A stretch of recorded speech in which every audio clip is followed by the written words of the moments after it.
आदाब, अभिनंदन, आभार। मैं अमिताभ बच्चन प्रणाम करता हूँ और स्वागत करता हूँ, शुरू करता हूँ। जमर धमदार शानदार, कौन बनेगा करोड़पति। बहुत बहुत धन्यवाद आप सभी का।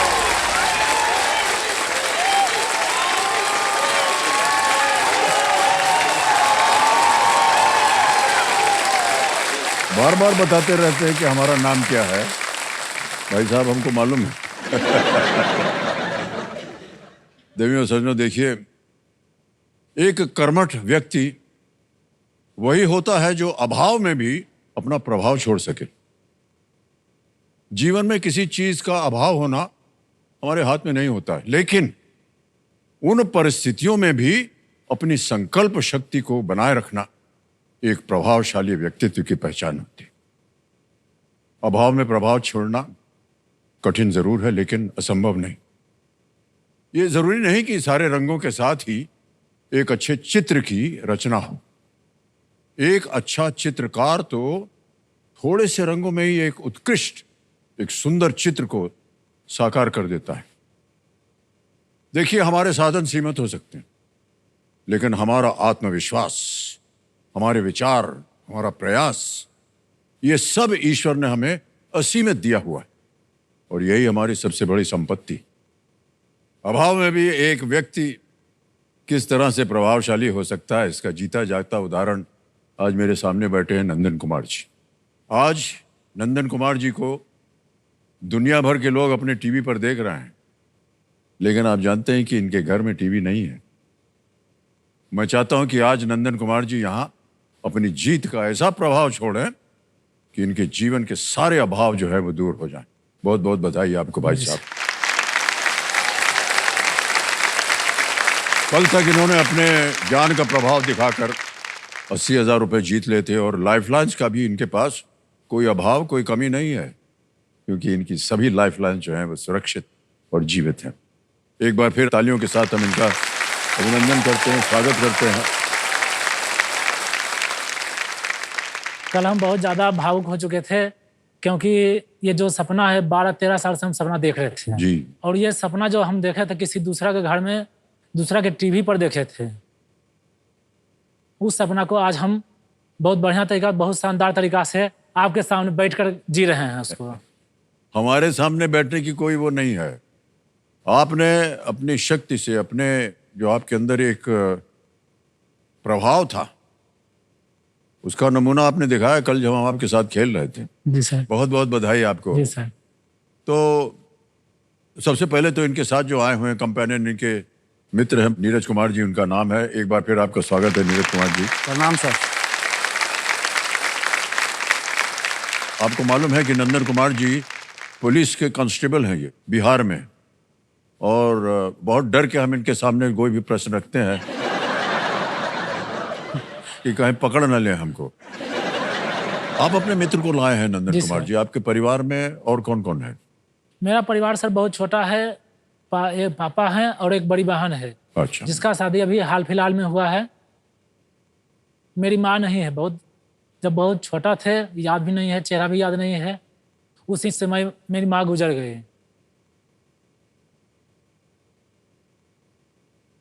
तो उनके कमी हुआ, उसको पापा बहुत कठिन मेहनत करके, बहुत परिश्रम करके, बहुत ढंग से, अच्छा ढंग से परवरिश किए और बहुत अच्छा ढंग से हमको पढ़ाई लिखाई। साथ में मैट्रिक का एग्जाम था, जो 10th का एग्जाम होता है, उसमें साथ बैठकर जागे हैं मेरे साथ। वाह। आज तक जो भी है, कुछ भी है, उन्हीं की बदौलत है।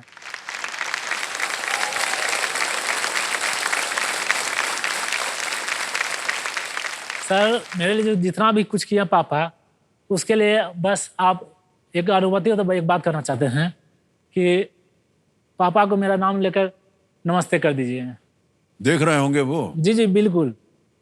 उनका नाम क्या है? सुरेश प्रसाद सिंह। सुरेश प्रसाद सिंह। सुरेश प्रसाद सिंह जी, नमस्कार। मैं हूं अमिताभ बच्चन और मैं इस केबीसी के मंच से आपको प्रणाम कर रहा हूं, क्योंकि मेरे सामने आपके सुपुत्र बैठे हुए हैं नंदन कुमार जी, और आपके सहयोग से, आपके आशीर्वाद से आज वो यहाँ पर आए हैं और इनकी एक इच्छा थी कि मैं आपको एबीसी के मन से प्रणाम कर सकूं और उनका नाम ले सकूं, तो आपको प्रणाम करता हूं मैं, और नंदन कुमार जी का आपका आशीर्वाद बना रहे। बहुत बहुत धन्यवाद। ठीक है। जी ऑलराइट देवियों सज्जनों, लेट्स प्ले कौन बनेगा करोड़पति।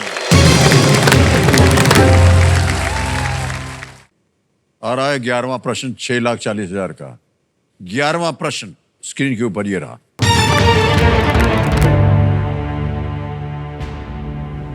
भारतीय रिजर्व बैंक द्वारा मुद्रित अब तक का सबसे अधिक मूल्य का नोट कौन सा है, जिसे 1946 और फिर 1978 में 2 बार विमुद्रित किया गया? Demonetized in 1946 and then again in 1978. What is the highest denomination note ever printed by the Reserve Bank of India? Option देखिए, A 3,000 rupees, B 10,000 rupees, C 5,000 rupees या D 2,000 rupees.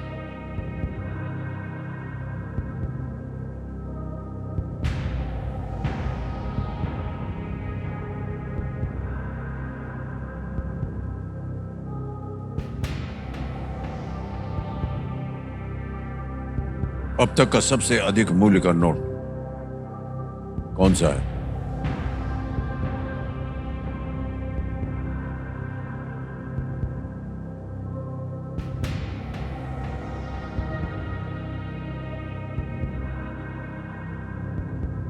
सर, इसमें हम लाइफ लाइन का use करना चाहेंगे। अच्छा, तीनों जीवित है, कौन सी लाइफलाइन लीजिएगा? Sir double dip. Double dip लेंगे जी। यानी आपके मन में 2 ऐसे उत्तर हैं। जी सर। डबल डिप लाइफलाइन को अंकित कर दिया जाए कंप्यूटर जी।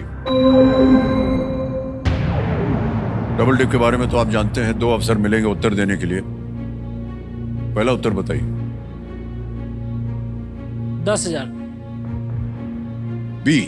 जी, ऑप्शन बी 10,000। ऑप्शन बी 10,000 को कह रहे हैं ताला लगाने के लिए।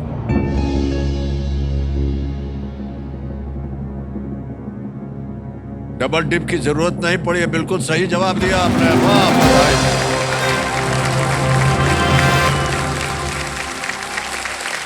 कमाल खेल रहे हैं आप। भारतीय रिजर्व बैंक द्वारा 1938 में 10,000 का नोट जारी किया गया था, जिसे जनवरी 1946 में डिमोनेटाइज कर दिया गया था, और 10,000 को पुनः 1954 में जारी किया गया, जिसे 1978 में डिमोनेटाइज कर दिया गया था। मोरारजी देसाई सरकार के 10,000 द्वारा। जी, 10,000 का नोट। ओके मान्यवर, 6,40,000 रुपए हो गए। अब आएगा 12वां प्रश्न। मूल्य है 12,50,000 रुपए। 2 लाइफलाइन अभी भी बची हैं। 12वां प्रश्न 12,50,000 रुपए। स्क्रीन के ऊपर ये रहा। अगस्त 2024 तक के संदर्भ में इनमें से किस राज्य में कोई भी यूनेस्को विश्व धरोहर स्थल नहीं है? एज ऑफ अगस्त 2024, a UNESCO world heritage site is not to be found in which of the states? Option देखिए। A Gujarat, B Orissa, C Andhra Pradesh या D Madhya Pradesh.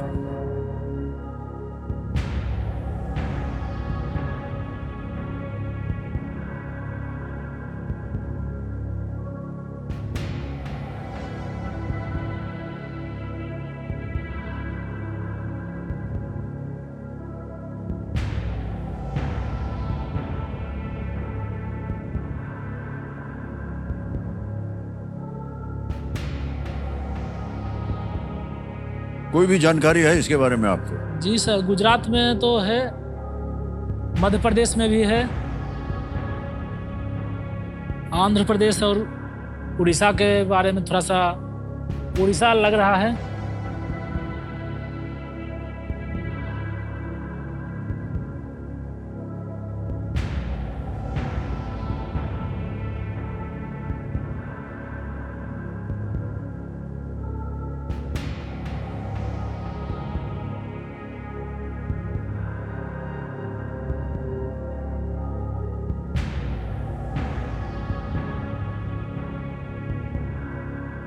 Sir audience poll ले लेते हैं। ऑडियंस पोल लेंगे। जी। और ऑडियंस पोल लेना चाह रहे हैं कंप्यूटर जी, इसको अंकित कर दिया जाए। और ऑडियंस आपकी बारी आ गई है।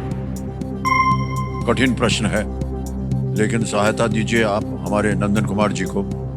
आपका समय शुरू होता है अब।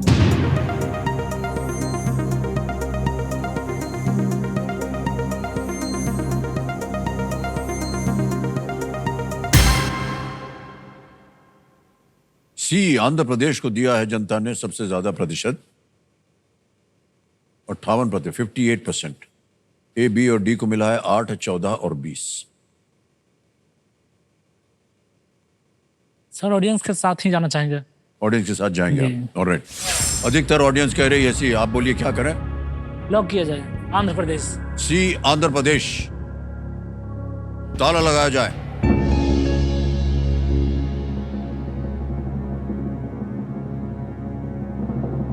भाई साहब, एक चीज बताना हम चाह रहे थे आपको पहले जब खेल शुरू हुआ था कि यहाँ की जनता जो है वो बहुत ही शिक्षित जनता है, लेकिन कई बार ऐसा होता है ऊपर नीचे बात हो जाती है। आगे बढ़ते हैं जब थोड़े से कठिन प्रश्न आ जाते हैं। सर बिल्कुल सही जवाब दिया है जनता ने। Well played audience. उड़ीसा में कोणार्क मंदिर है ना? जी जी। आंध्र प्रदेश में यूनेस्को यही हेरिटेज दोनों में साइट कंफ्यूजन था सर, नहीं है। हाँ, उड़ीसा और आंध्र प्रदेश।